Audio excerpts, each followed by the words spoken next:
Good evening. My name is Reverend Margaret Palagye. I am the founding minister of Joyful Gathering Spiritual Center. And I want to wish everybody a happy Easter's Eve, because this is the Saturday night before Easter. And if you're watching this on a Sunday, then happy Easter to each and every person.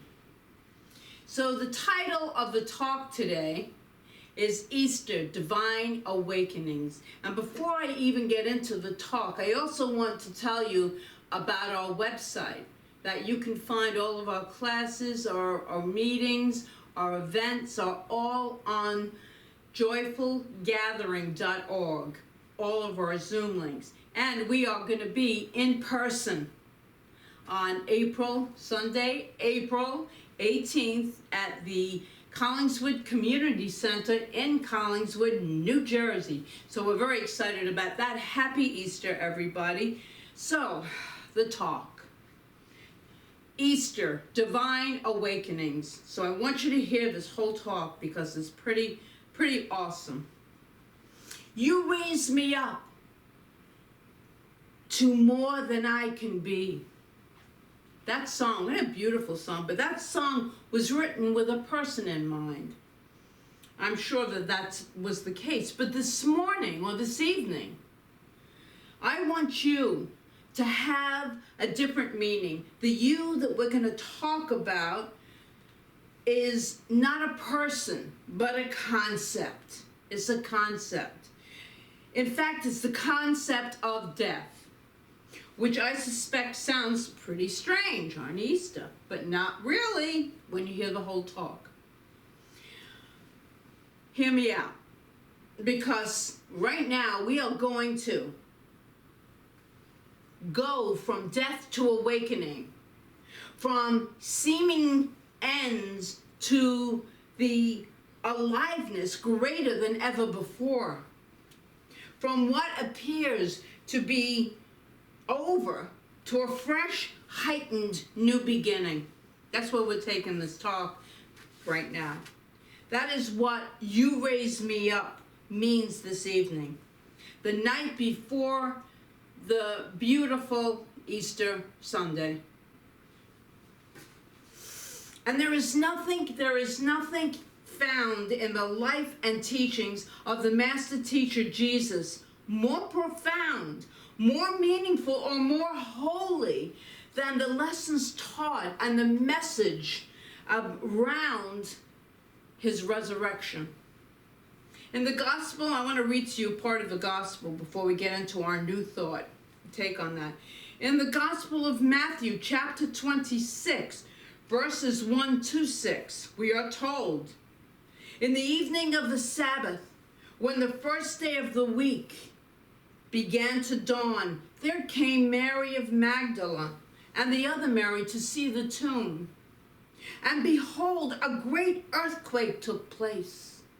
For the angel of the Lord came down from heaven and went up and rolled away the stone from the door and sat on it.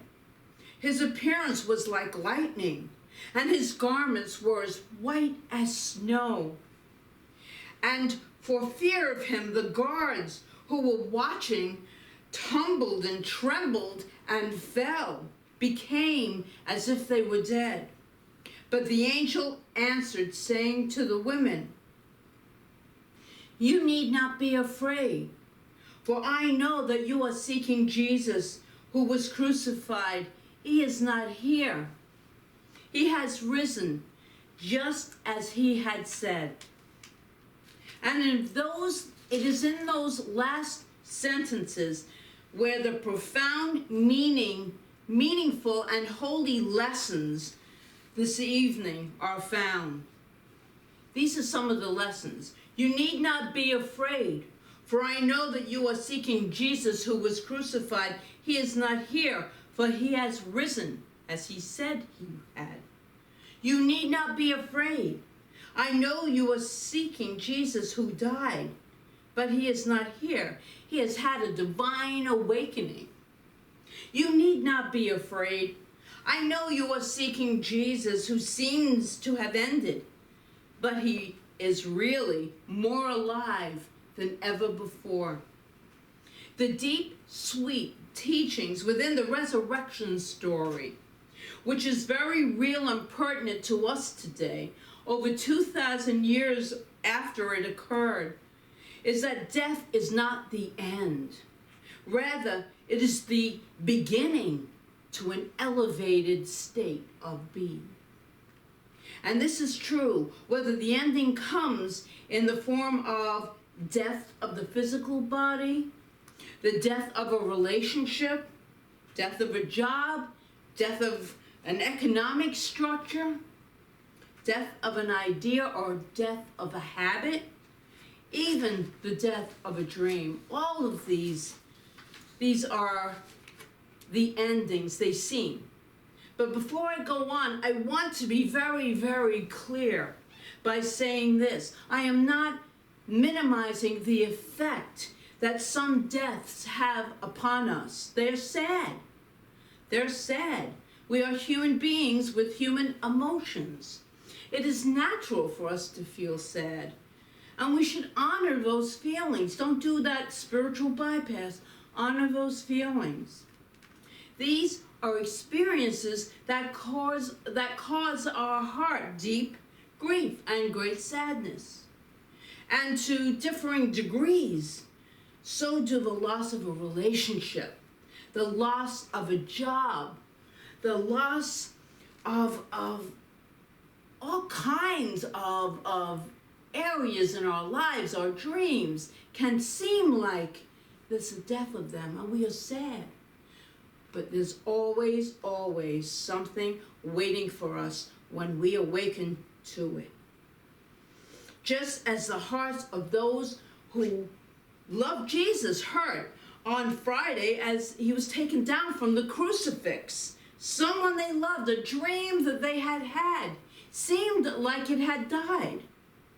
And yes, Jesus did die, but with him, it seemed all the hope and promise and life did as well. That's what it seemed like to the people.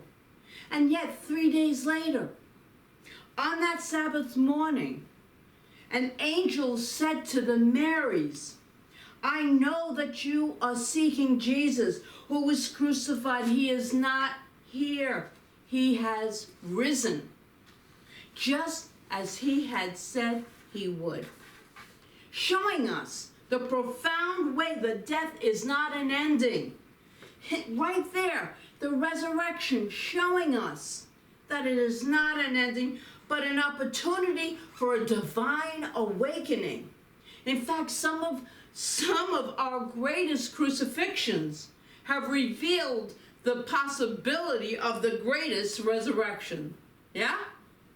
I feel that way sometimes when I look back, which I don't do often. I'm too busy looking forward.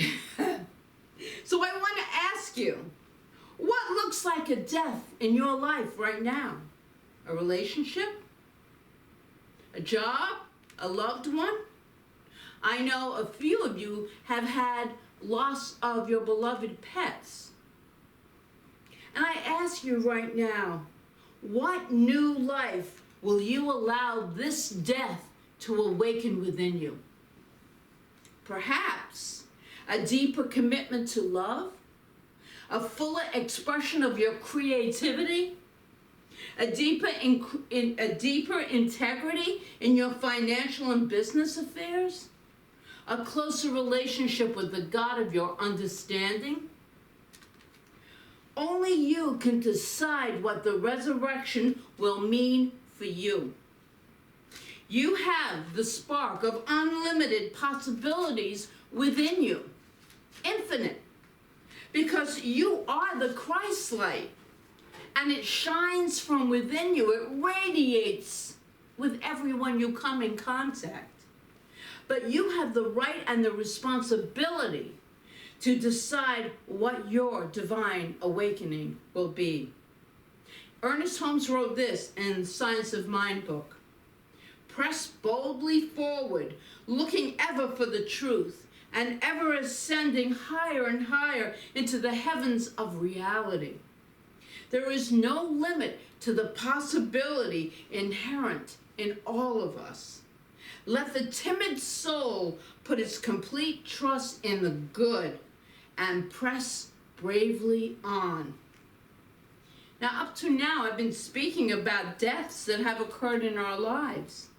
And what if we shifted the focus for a moment and look at Jesus' death and resurrection as a metaphor for the idea that any moment, at any time, we can choose to let an old way of thinking, believing, acting, and behaving die so that we can rise up.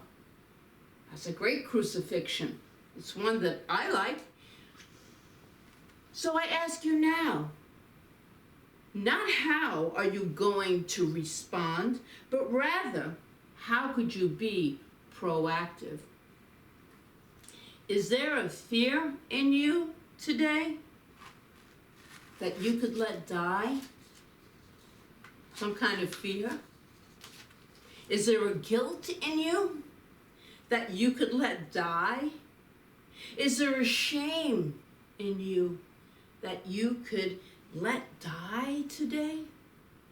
Are there any feelings of inadequacy, internal tapes of I'm not good enough in you that today you could let die? Is there anger in you that today you could let die? If you choose today to let any of those things die, the glory of God that is within you would be resurrected. It would be resurrected. It would come forth in bright light and wash over you. And the key point to remember is that it was there all along. We didn't have to reach for anything. We just simply had to clear out. We had to let the old die so that we could resurrect in the light, just like Jesus did. We can resurrect in the light. And I want to create a new catchphrase right here. An Easter moment. Would you like to have an Easter moment? An Easter moment is when we consciously let something that does not serve us die, so that we can be born anew into a spiritual awareness, a spiritual, beautiful consciousness, and an expanded way of revealing the spiritual nature that is already ours. That's an Easter moment. I'm going to have plenty of Easter moments today and tomorrow on Easter, and maybe forever. We really are here, my friends, by divine appointment. We really are here for a sacred purpose. Our lives are really meant to be used for something beautiful and holy. Do you believe that? Do you really believe that? Dr. Michael Beckwith wrote this: we are here to unfold a cosmic destiny. Love that. Not just make little bubbles and waves. Would you like to unfold a cosmic destiny? You certainly can. It's your choice. We are here for a greater purpose than we will ever know. From an evolutionary standpoint, our current social economic structures can't hold forth the evolution that is wanting to come forth, so they must die as well. So you see a lot of change going on in the world today. Chaos is a step in the process of the higher version coming forth. We must have and hold on to that vision of a higher functioning welcoming to the chaos of the reordering of a higher level of being. We go through that experience that feels like confusion and chaos in our lives, but in order to gain the clarity of understanding that God is our only source of true good, Sometimes we must go through what seems like a dark night of the soul. I know that all those experiences that seem to me like the dark night of the soul, after they pass, because I aligned with my indwelling God, my indwelling divinity, the glorious resurrections and awakenings took place within me.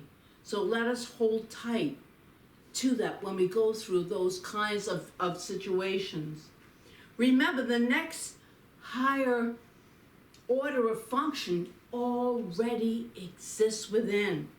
It is seeking, expressing. It can only express through you and through me. The pressure we feel is the higher order pushing forth, like a new birth, pushing forth.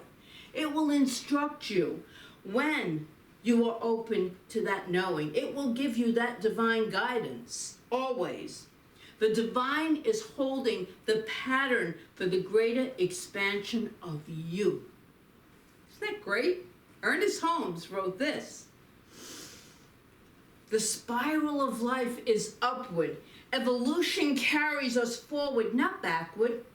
Eternal and progressive expansion is its law, and there are no breaks in its continuity.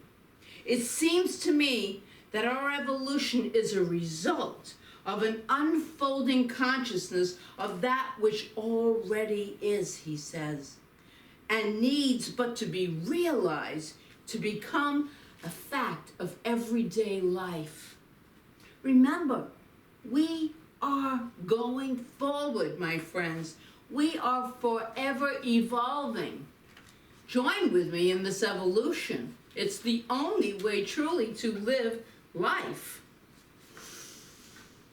Easter reminds us, regardless of how dark it may get, God always